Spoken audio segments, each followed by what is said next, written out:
नमस्कार, मैं दीपराम भावर, मोटिवेशनल स्पीकर और लाइफ कोच। आज का हमारा बहुत ही इम्पोर्टेंट एक टॉपिक है पति पत्नी और उनके झगड़े।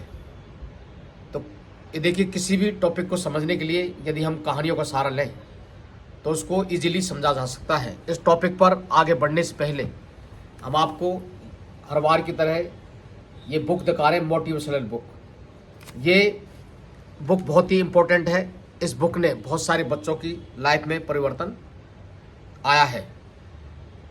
तो आज हम हमारे टॉपिक के ऊपर चर्चा करते हैं कि देखिए, इस दुनिया के अंदर कोई भी जो रिलेशनशिप है, कोई भी जो रिश्ता है, वो आपसी विश्वास के ऊपर, विश्वास की जो बुनियाद है उसके ऊपर टिके हुए हैं।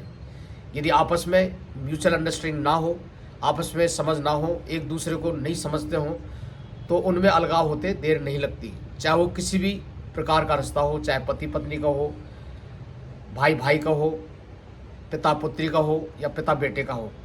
लेकिन यदि आपस में कई बार क्या होता है कि हम गलती करते हैं लेकिन उस गलती की हम समय पर माफ़ी नहीं मांगते हैं, या कोई अच्छा काम करता है तो समय समय पर उसको हम थैंक्स नहीं बोलते हैं। तो बहुत सारे जो रिश्ते हैं वो आपसी विश्वास की बुनियाद पर ही टिके हुए हैं। तो हम यहाँ पर देखते हैं कि जैसे कि हम आजकल प्रिंट मीडिया के थ्रू और सोशल मीडिया के थ्रू आए दिन हम पढ़ते रहते हैं, अखबार में 2-4 केस जरूर आते हैं। तो देखिए कि पति पत्नी में झगड़े कहाँ नहीं होते, लेकिन आपस में समझ ना होने के कारण उनमें अलगाव हो जाता है। बहुत सारे जो पति पत्नी हैं, शादी के कुछ साल बाद, कुछ 10 साल बाद, कुछ 20 साल बाद उनमें तलाक हो जाता है, और केवल आपसी समझ का अभाव होने के कारण। तो हम आज के टॉपिक पर चर्चा के लिए एक कहानी का सहारा लेते हैं। जैसे कि सब जगह हम देखते हैं तो एक जो पति पत्नी है उनमें आपस में झगड़ा हो जाता है। झगड़ा तो पहले भी होता रहता होगा, लेकिन एक दिन कुछ ज़्यादा ही झगड़ा उनके अंदर हो गया। तो यहाँ पर हम देखते हैं कि जो पति है वो नाराज़ होकर घर से बाहर निकल गया, और घर से बाहर निकल गया क्या, पास के ही एक गार्डन में वो चला गया। तो वहाँ पर वो टहल रहा होता है और बहुत ही उसका जो माइंड है बहुत ही अपसेट होता है। तो वहाँ पर एक बुजुर्ग आदमी थे। तो उन्होंने उनको उस युवक को आवाज़ दी। तो एकदम पीछे मुड़कर देखा कि एक जो बाबा हैं, काफ़ी जिनकी एज थी, वो उन्होंने, तो उसने, बाबा ने कहा उनसे, जो बुजुर्ग जो आदमी है उन्होंने कहा कि बेटा, यहाँ पर इतनी सर्दी में क्यों घूम रहे हो, इतनी सर्दी में क्यों घूम रहे हो। तो उस युवक ने कहा कि बाबा, आप भी तो इस भरी सर्दी के अंदर यहाँ पर घूम रहे हो। तो उन्होंने कहा, भाई मेरे तो क्या कि रोज़ की लड़ाई मेरी और मेरी पत्नी में रोज़ की चिक होती है, रोज़ाना लड़ाई होती है, तो इसलिए मैं बाहर आ गया। तो बुजुर्ग ने मुस्कुरा कर कहा कि मैं तो मैं तो अकेला हूँ, न मेरी गृहस्थी न साथी, और तुम तो ऐसा लगता है कि तुम शादीशुदा हो। तो युवक ने कहा कि मैं शादीशुदा हूँ, लेकिन रोज़ की जो चिक आपस में जो बहसबाजी होती है उससे मैं तंग आ चुका हूँ, इसलिए मैं यहाँ पर आ चुका हूँ। और उस युवक ने कहा कि मुझे पत्नी जीने नहीं देती, नहीं मरने देती है। तो उस बुजुर्ग ने उससे कहा कि जो ज़िंदगी है, जो खूबसूरत जो ज़िंदगी है, बहुत ही जो ज़िंदगी है वो पत्नी के बिना अधूरी है। तो उस बुजुर्ग ने कहा कि मेरी पत्नी को गुजरे हुए 10 साल से अधिक हो गए हैं, और जब वो जिंदा थी तो मैंने उसकी कोई कदर नहीं की।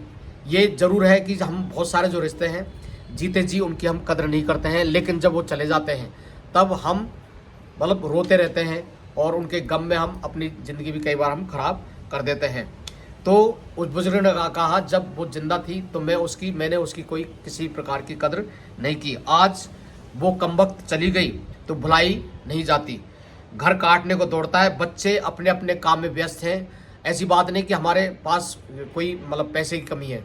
बच्चों ने आलीशान घर, धन दौलत सब कुछ है, पर उसके बिना कुछ भी मज़ा नहीं है, और बच्चे अपने अपने गृहस्थी में बिजी है। और यूं ही मैं भटकता रहता हूँ, कभी यहाँ वहाँ, और मेरा किसी भी काम में मन नहीं लगता। उसके जाने के बाद मुझे पता चला कि वह धड़कन थी, मेरे जीवन की नहीं बल्कि मेरे पूरे परिवार की। उसके जाने के बाद मेरा सब कुछ बेजान हो गया है, लेकिन लेकिन ऐसा लगता है कि तुम तो समझदार हो बेटा, जाओ और अपनी ज़िंदगी खुशी से जी लो, वरना बाद में पछताते रह जाओगे मेरी तरह। बुजुर्ग की आंखों में दर्द और आंसुओं का समंदर था। कहने का मतलब यह है कि जैसे कि बुजुर्ग ने वहाँ पर बोला कि जब मैंने अपनी पत्नी की जीते जी कदर नहीं की, तो आज मुझे समझ में आ रहा है कि वो मेरी ज़िंदगी के लिए कितनी इम्पोर्टेंट थी। तो हम यहाँ पर यही कहना चाह रहे हैं कि जीते जी हम रिश्तों की कदर कर लें, और आपस में यदि कोई एक दूसरे से गलतियाँ हो जाए तो हम एक दूसरे से क्षमा मांग लें, क्योंकि क्षमा ही एक मतलब कहते हैं कि क्षमा ही परमो धर्म, मतलब क्षमा हम यदि मांग लें तो बहुत सारे जो रिश्ते हैं वो आपस में उनको सुलझाया जा सकता है। तो युवक वहीं मतलब एकदम तेज़ी से उसने मतलब घर की तरफ दौड़ा उस बुजुर्ग को देखते हुए, और 1 मिनट गंवाए वो घर की तरफ दौड़ गया। तो उसने दूर से ही देख लिया कि उसकी जो धर्मपत्नी है वो दरवाजे पर ही टक टक ही लगाए देख रही है कि मेरे पति कहाँ गए, किधर गए और वो कब आने वाले हैं। और वो डबडबाई आंखों से बाहर की तरफ ही देख रही थी और चिंतित दरवाजे पर खड़ी थी। और वो उसने कहा कि कहाँ चले गए, मुझे आपकी बहुत ज़्यादा चिंता हो रही है और इतनी सर्दी पड़ रही है और आप जैकेट वगैरह भी पहन के नहीं गए, ठंड लग जाएगी। फिर पति ने कहा कि तुम भी तो बिना स्वेटर के ही दरवाजे पर खड़ी हो। कुछ यूं ही दोनों ने एक दूसरे को प्यार से मोहब्बत से उन्होंने देखा और एक दूसरे की जो भावना है उनको उन्होंने पढ़ लिया। तो हम ये कहानी के माध्यम से ये बताने की कोशिश कर रहे हैं कि कई बार हम लोग भी अपने जीवन में इसी प्रकार की गलती करते हैं और समय रहते हैं हम एक दूसरे से क्षमा याचना नहीं करते हैं। यहाँ पर किसी भी टाइप का रिश्ता हो, कोई भी रिश्ता हो, चाहे वो पत्नी हो, माँ बाप, चाचा ताऊ, भाई बहन या अजीज दोस्तों के साथ, ऐसा हम क्रोध कर देते हैं जो सिर्फ और सिर्फ हम अपने को ही नहीं बल्कि उनको भी हम कष्ट देते हैं। इसलिए हमें समय रहते हुए यदि हमसे कोई गलती हो जाए तो उसकी हमें क्षमा याचना कर लेनी चाहिए। और हमारा जीवन बहुत ही अनमोल है, इसको हमारे जो आपस में जो रिलेशनशिप है उसको हमें बचाए रखना चाहिए। आज हम देखते हैं, हम चारों तरफ हम देखते हैं ऐसा कौन सी परिवार है जिसके अंदर रिश्तों में खटास नहीं है, लेकिन एक ईगो हर्ट होता है कि मैं आगे से क्यों बोलूँ, मैं आगे से क्षमा याचना क्यों करूँ। तो इन्हीं की वजह से हमारे बहुत सारे जो रिश्ते हैं वो टूट जाते हैं।